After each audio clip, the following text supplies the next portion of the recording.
안녕하세요, 미성씨입니다. 오늘은 부동산 자산관리 회사의 직무에 대해서 살펴보도록 하겠습니다. 국내의 대표적인 부동산 자산관리 회사인 메이트 플러스를 한번 살펴보도록 하겠습니다. 검색창에 메이트 플러스를 치시고요. 홈페이지로 한번 들어가 보겠습니다. 홈페이지에 들어가면 오늘 살펴볼 거는 이제 부동산 자산관리 회사의 직무이기 때문에 다른 것들도 살펴볼 것들이 많습니다. 오늘은 부동산 자산관리 회사의 직무들이 어떤 것들인지 살펴보기 위해서 스크롤을 해서 아래쪽으로 내려가시면 여기 밑에 이 브로셔가 있습니다. 이 브로셔를 다운 받으시고요.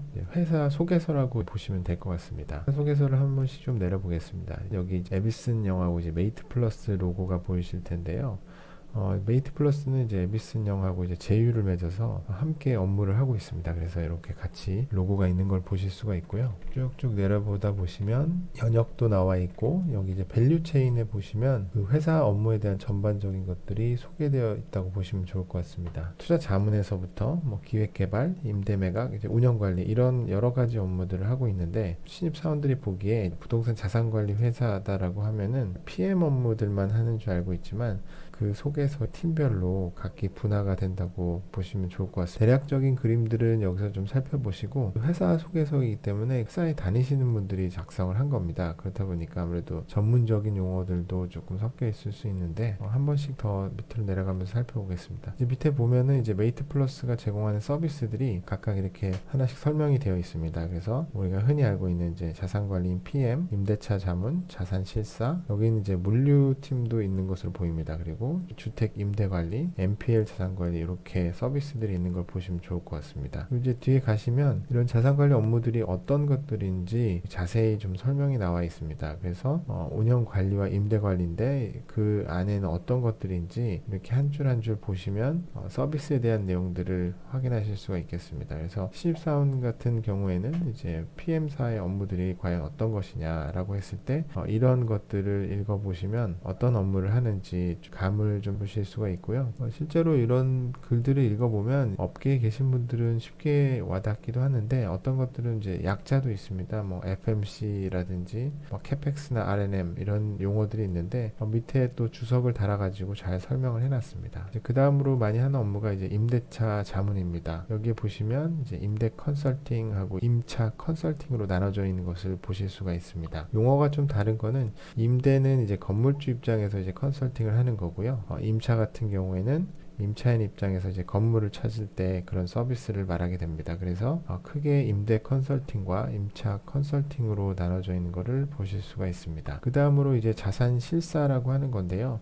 빌딩 같은 경우에는 이제 들어간 장비나 거기 전기 설비들이 굉장히 전문적인 기술을 가지지 않으면 이제 검토를 하기 어렵습니다. 그래서 건물을 이제 매입하거나 매각을 할 때 자산 실사를 많이 합니다. 그런 자산 실사나 이제 공사 관리, 이제 프로젝트 관리를 전문적으로 하는 팀들이 구성이 되어 있기 때문에 자산 실사 업무도 제공하는 것으로 회사 소개서에 나와 있습니다. 여기에는 요즘엔 물류 업무들이 굉장히 수요가 많기 때문에 메이트 플러스 안에는 이제 물류 팀이 구성되어 있는 것으로 보입니다. 그래서 물류센터에 대한 임대차 마케팅, 물류센터 개발, 매입 매각 자산관리에 대한 컨설팅을 지금 제공하고 있습니다. 이것도 좀 특이한 거긴 한데요. 이제 요즘엔 임대주택도 부동산 펀드나 리츠에서 조성을 많이 하기 때문에 임대주택을 관리하는 팀도 있는 것으로 보입니다. 내려가서 보겠습니다. 이것도 그 NPL이라고 이제 부실채권을 매입해서 자산 관리하는 업무들도 메이트 플러스에서는 이제 제공하는 것으로 보입니다. 여기 보시면 이제 NPL 팀에서는 어떤 것들을 하는지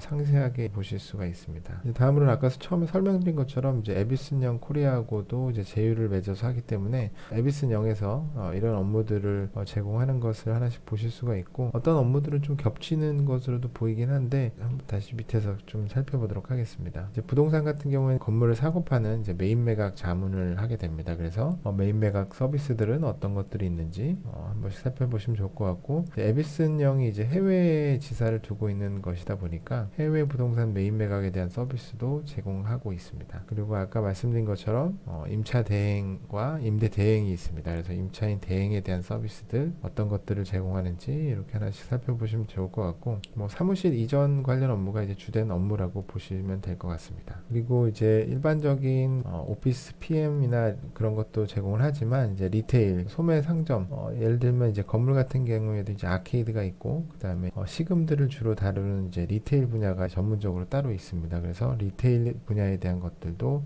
살펴보실 수가 있습니다. 그리고 프로젝트 매니지먼트라고 하는 대부분 이제 공사 관련 업무들을 주로 관리한다고 보시면 좋을 것 같습니다. 공사업체 입찰 서류 검토나 각종 계약 관리, 공정 관리 업무들의 서비스를 제공하는 것을 보실 수가 있습니다. 그 다음으로 이제 컨설팅과 리서치인데요. 부동산 업무를 하다 보면 대부분의 업무들이 컨설팅을 진행을 하게 되는데, 마케팅이나 뭐 그룹사, 전략 컨설팅 이런 것들을 제공을 한다고 보여지고 있습니다. 그리고 리서치 같은 경우에는 오피스 시장 관련 보고서를 이제 정기적으로 발간하는데, 그곳에 대한 이제 리서치 업무를 전담하는 팀이 있는 것으로 보입니다. 그래서 마켓 리포트, 시장 전망, 각종 이슈 페이퍼 발간 이런 업무를 하는 것을 보실 수가 있습니다. 여기는 이제 뭐 가치 평가나 이제 자문 업무도 하는 것으로 나와 있습니다. 지금까지 메이트 플러스와 에비슨 영의 회사 소개서를 한번 살펴봤는데요. 부동산 자산관리 회사에서 어떤 업무들을 하는지 모르는 신입사원 같은 경우에는 이렇게 이제 회사 소개서를 한번 살펴보게 되면 부동산 자산관리 회사에서 어떤 서비스를 제공하고 무슨 일을 할 수 있는지 간략하게 살펴볼 수가 있으니까 회사 브로셔를 한번 다운로드 받으셔가지고 살펴보시면 부동산 직무에 대해서 잘 이해를 하실 수가 있을 것입니다. 오늘은 여기서 마치도록 하겠습니다. 감사합니다.